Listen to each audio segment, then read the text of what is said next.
Very good morning, dear students. I'm Jyoti Mucha in front of you, and welcome again to you in our cloud the narration. And in narration, we are talking about the direct and indirect narration, indirect speech, in which while reporting what we hear, we can either quote the actual words of the speaker or we may report what he said without quoting his actual words. Dear students, sometimes it happens that whenever we listen some words from other people or some statements from the other people, and that we repeat again, and they are not actuals because when we hear directly and when we speak to other person that statement, and that is not the actual words, so that would be indirect speech.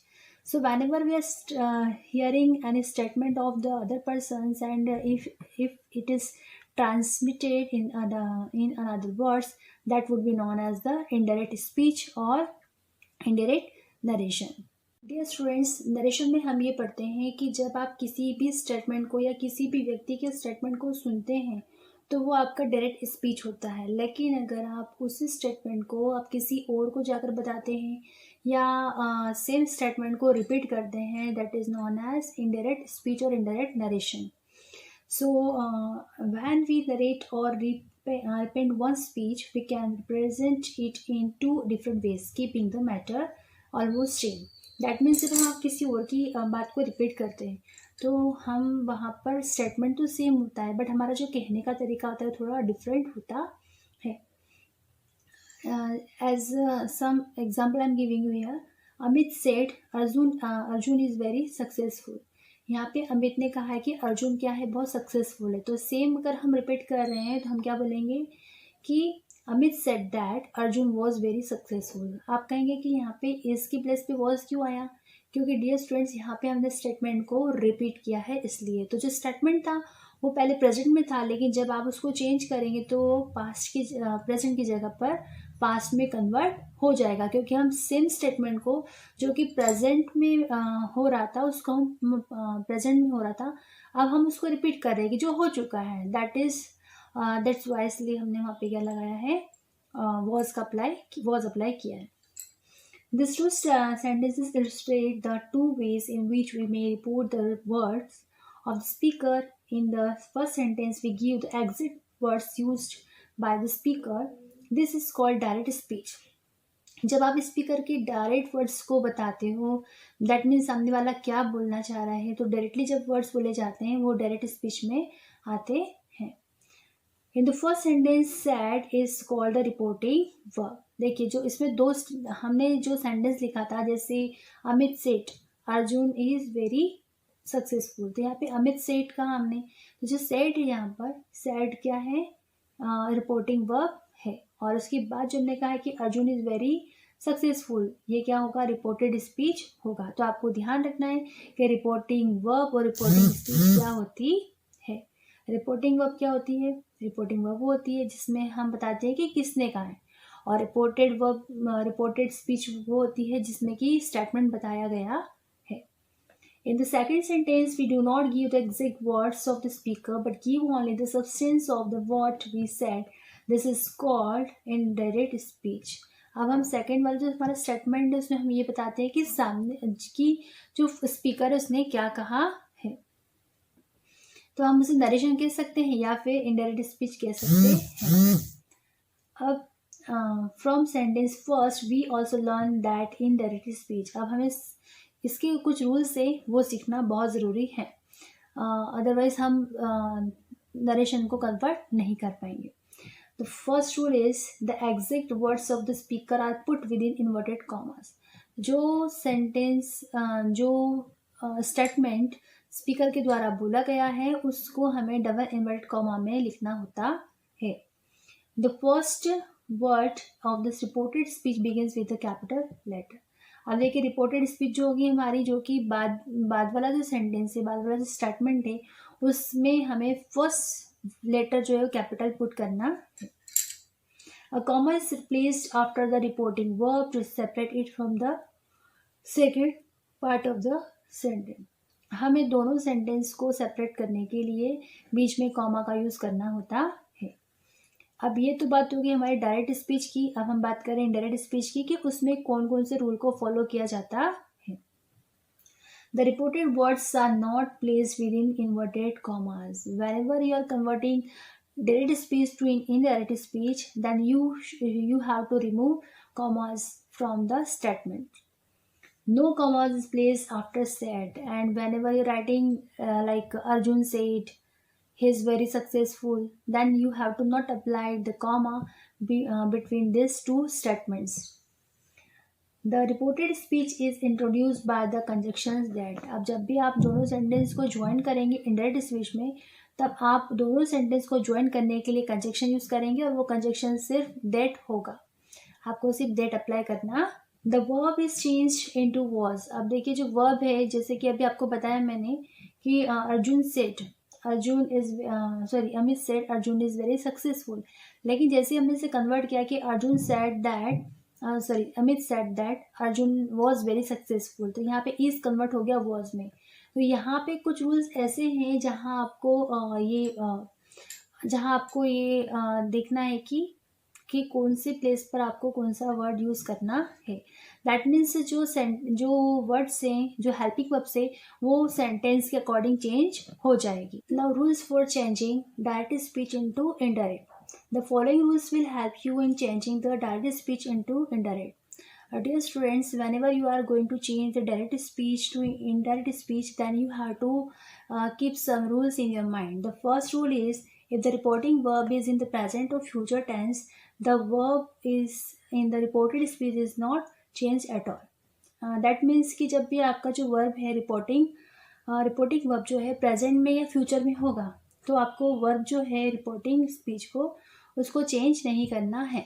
जैसे says है, Ram says, तो Ram says he रहेगा। जब भी आप उसको convert करेंगे reported speech में तो वो सेम रहेगा, और अगर आप चेंज कर रहे हैं उसको रिपोर्टिंग स्पीच में और फ्यूचर में चेंज कर रहे हैं, जैसे राम विल से, तो राम विल से ही रहेगा। दैट मीन्स सिर्फ पास्ट में ही आपको चेंज करना है, जबकि फ्यूचर में और प्रेजेंट में चेंज नहीं करना। Now I am going to one example in front of you dear student that of direct speech. The principal says Arjun will fail. That means principal कहते हैं कि अर्जुन फेल होगा। Here in direct speech we are applying the principle says that Arjun will fail. As I told you in the rule first that we have to remove the double inverted commas as well as and that we have to apply in indirect speech. In the second sentence, the teacher says the girl was intelligent.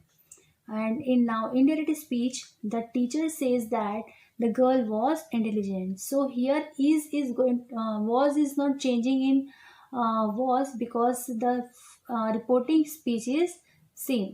जब भी आपकी जो reporting speech होगी वो present में या फिर future में होगी, तो आपकी जो रिपोर्टिंग वर्ब है वो जो रिपोर्टेड स्पीच है वो चेंज नहीं होगी। उसकी जो हेल्पिंग वर्ब से वो एज इट इज रहेंगी, आपको उसमें कुछ भी रिमूव नहीं करना है। Now rule second, if a reporting verb is in the past tense, the tenses in the reported speech are changed into a corresponding past tense. Dear students, now I'm telling you some rules that you have to keep in your mind, that whenever you are going to change with the past tense, then you have to keep these words in your mind while changing the words. Like is, am, are. Whenever in the reporting speech there is is, am, are, then you have to apply in was word. That means कि अगर present tense में कोई reporting speech है, sorry reported speech है, तो आपको उसको convert करना होगा पास्ट टेंस में। Same here in if the reported speech in was were, then you have to apply had been, and if the had been is there, then you should not change any tenses. And dear students, whenever if any sentence is in present perfect, then you have to apply had only, and if the tense in past perfect, then you should not change the tense. And the same sentence is in do, then do would be changed in did, and did would be changed in had gone. So these were the changes. And the next is will and shall. So whenever you are applying and you are writing any tenses with the with the future tense, then it would be change in would. Like will and shall would be change in would, and may and can would be change in might and could. Would, should, might would be not change, and could and ought would be changed into or used to, and the must would be changed in had to. So these were the rules of the rule second, and now I'm going to tell you rule third. Exception of rule second. If the reported speech contains some universal or habitual fact, then the simple present in the reported speech is not changed into corresponding simple past but remains unchanged. That means कुछ ऐसे statements होते हैं जो universal truth होते हैं, जैसे we worship God, हम भगवान की पूजा करते हैं, तो that is a universal truth. And the earth moves around the sun, ये भी क्या है, एक यूनिवर्सल ट्रूथ है, और इसीलिए इससे बदला नहीं जा सकता. ना ही आप इसको पास्ट में कन्वर्ट कर सकते हो, ना फ्यूचर में कन्वर्ट कर सकते हो. तो जो स्टेटमेंट है वो एज इट इज़ रहेगा. और ये रूल थर्ड है कि अगर आप देखते हैं कि कोई यूनिवर्सल ट्रूथ कहा गया है तो आपको उसमें चेंजेस नहीं करना है. Now I am going to explain about the rules for the changes in pronouns. Rule number 4. Pronouns of the first person in indirect speech are changed in indirect speech to the same person as the subject of the introductory verb. Dear student, it is said that whenever the pronouns of the first person is in direct speech are changed into indirect speech, then it would be changed in some introductory verb. Means आप उसमें क्या कर रहे हैं, उसे इंट्रोडक्ट कर रहे हैं. इसलिए जैसे यहाँ लिखा है एग्जाम्पल डायरेक्ट में, he said I want to consult my father. उसने कहा कि मैं अपने पिता से कंसल्ट करना चाहता हूँ. इंडायरेक्ट स्पीच में क्या होगा कि हम ये कहेंगे कि ही सेड, और दैट से आप दोनों सेंटेंस को ज्वाइन करेंगे. Then you have to write he wanted to consult his father. Dear students, here present tense would be changed in past, and you have to apply he instead of I. तो यहाँ पे जो sentence है आपका start हुआ है ही से, he said means उसने कहा, तो उसी को आपको रिफ्लेक्ट करना है और आपको ही अप्लाई करना है. Now rule number 5. Pronouns of the second person in indirect speech are change in indirect speech to the same person as a noun or pronoun which comes after the introductory word. Here it is said that कि यहाँ पे अगर pronouns of the second person, अगर second person का pronoun है direct speech में, तो जब आप उसको इनडायरेक्ट स्पीच में चेंज कर देंगे तो same person as a noun और प्रोनाउन रहेगा जो कि उसके बाद में आएगा. जैसे प्रशांत सेड टू नितिन, प्रशांत ने नितिन से कहा. जब आप इसको कन्वर्ट करेंगे इनडायरेक्ट में तो आप क्या लिखेंगे, सेड टू की प्लेस पे टोल्ड. जहाँ जहाँ स्टूडेंट सेड टू आएगा वहाँ आपको टोल्ड का यूज़ करना है. जैसे लिखा है Prashant said to Nitin you are a good boy, तो आप उसको कन्वर्ट करेंगे Prashant told Nitin that he was a good boy, क्योंकि वहाँ पे उसने उस लड़के के लिए रिप्रेजेंट किया है यू. लेकिन जब हम आप बता रहे हैं किसी और को, किसी तीसरे को स्टेटमेंट बता रहे हैं, तो हम क्या लिखेंगे, यू लिखेंगे. Now rule number 6. Pronouns of the third person in direct speech remain the same in indirect speech. अब देखिए जो प्रोनाउन होता है थर्ड पर्सन का वो इनडायरेक्ट स्पीच में सेम रहेगा. जैसे Mona said to B she is ill, Mona ने मुझसे कहा कि वो बीमार है. तो सेम स्टेटमेंट जब मैंने आपसे कहा है तो ये कहूँगी कि Mona told that she was ill. तो यहाँ पे शी उसने अप्लाई किया था शी, और यहाँ पर हमने उसको कन्वर्ट किया शी में, तो वो कन्वर्शन में चेंज नहीं होगा. Rule number 7. While changing a sentence from direct to indirect speech, words showing nearness are changed into words showing distance. जैसे कुछ ऐसे वर्ड्स होते हैं जिनको जो डिस्टेंस शो करते हैं, तो उनके लिए हमें चेंज करना होता है वर्ड. जैसे नाउ है, तो अगर नाउ है किसी सेंटेंस में तो वो चेंज हो जाएगा देन में. Here would be change in their, ago would be change in before, today would be change in that day, and this would become that, and this would become those. Same here as tomorrow would become the next day, and yesterday would become the day before. Last night becomes the night before or the previous night. So dear student, these are the words which would be changed in indirect speech. So first is direct, indirect sentence I'm going to tell you. Amit said, I am busy now. Dear friends, here it is written now, then we have to change the now in then.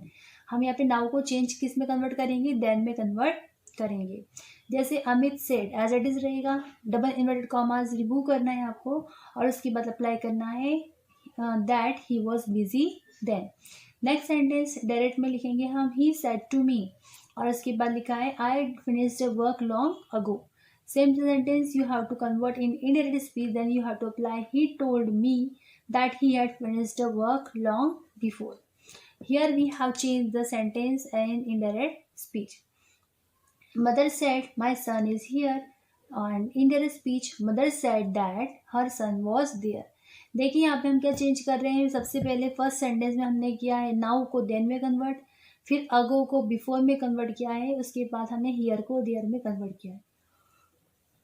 Next sentence जो है उसमें हम tomorrow को convert कर रहे हैं next day में, और यस्टरडे को द डे बिफोर में कन्वर्ट कर रहे हैं. क्वेश्चन से अब कुछ क्वेश्चन से जो मैं आपको बताने जा रही हूँ. जैसे क्वेश्चंस अगर आते हैं आपके पास, क्वेश्चंस को किस तरह से कन्वर्ट करेंगे अब हम वो पढ़ेंगे.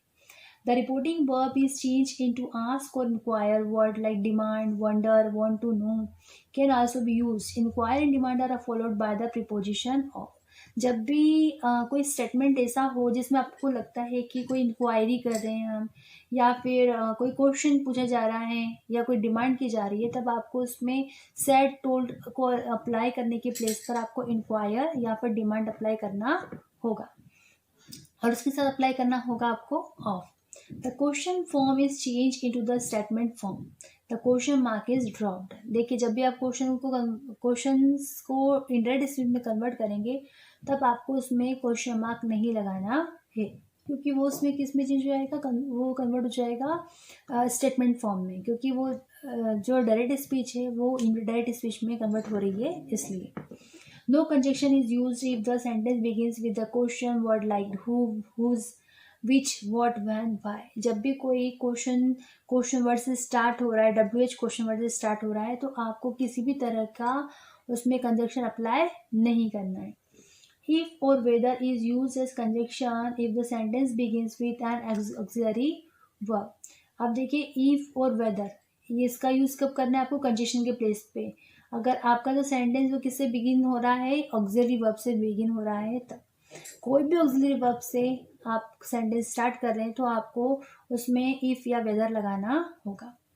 He said to me how old are you. तो आप क्या लिखेंगे, he asked me how old I was. क्योंकि प्रेजेंट है तो कन्वर्ट हो जाएगा पास्ट में. Next is the tourist said where is India Gate. और इनडायरेक्ट में हम कन्वर्ट करेंगे तो क्या लिखेंगे, द टूरिस्ट इंक्वायर्ड, क्योंकि उन्होंने पूछा है कि कहाँ है इंडिया गेट, तो inquired where the India Gate was. Now we talking about the exclamation and wishes. The reporting verb is change into exclamation, wish, pray, bless, cry or any other suitable verb. किसी भी suitable verb में हम change कर सकते हैं. अगर किसी ने हमको विश किया है तो विश लिखना होगा, प्रे की तो प्रे लिखना होगा. ऐसे हम स्टेटमेंट को गैस करके क्या कर सकते हैं, उसमें word apply, correct word apply कर सकते हैं. The word showing exclamation such as hurrah, alas, oh, etc. are omitted, but the feeling behind them is conveyed by using such expressions as exclaimed with joy, exclaimed with sorrow, etc. अगर कोई ऐसे sentence है जिसमें हम अपने Joy, हम अपने enjoyments को बता रहे हैं या दुख को बता रहे हैं, ग्रिफ बता रहे हैं, तो हम उसमें ओ, अलास या फिर हुर्रे लिखने की प्लेस पर उसको रिमूव करके हम वहाँ पर जो हमारी फीलिंग्स है वो लिखेंगे, जो एक्सप्रेशन से वो लिखेंगे. The exclamatory sentence is changed into statement before is converted into the indirect speech. Indirect speech में convert करते समय जो statement है वो exclamatory में change होगा. Like he said may you live long, ये exclamatory sentence है. जब आप इसको indirect में change करेंगे तो लिखेंगे हम he wished that he might live long. तो may किस में convert हो गया, might में convert हो गया. Same here they said hurray we have won the match. अब इंडायरेक्ट में क्या लिखेंगे, they exclaimed with joy that they had won the match. Same अब now we are talking about the reporting conversation. Normally when people talk to each other, do not speak full sentence. Sometimes they might give a single word response. कभी कभी क्या होता है कि जब लोग बातचीत करते हैं तो पूरा सेंटेंस नहीं बोलते, एक सिंगल सेंटेंस सिंगल वर्ड में पूरा सेंटेंस बोल दिया जाता है. We should complete the incomplete sentence before reporting them. लेकिन जब हम उसको रिपोर्ट करते हैं तो हमें उसे कंप्लीट करना होता है. जैसे सरिता वेयर्स इंदू. सरिता ने कहा कि इंदू कहाँ है, तो पुनीत ने कहा she has gone for her dance classes. तो यहाँ पे उसने पूरा स्टेटमेंट बताया कि वो वहाँ गई है. Sarita does she go for her lesson every day. तो पुनीत ने कहा कि no, only twice a week. Sarita asked Puneet where Indu was. Puneet informed her that Indu had gone for her dance class. Sarita wanted to know whether she went for her lessons every day. Puneet told her that she went only twice a week. That means कि जो statements हैं वो direct से indirect में convert हो रहे हैं. हमने ये यहाँ पर सीखा है. So dear student, these were the direct and indirect narrations, and that I have explained you well, and I think you all have understood well. If you have any doubt, then you have to revise the narrations again and again. When you will repeat and you will do it yourself, then definitely you will learn all the narrations very well. Thank you.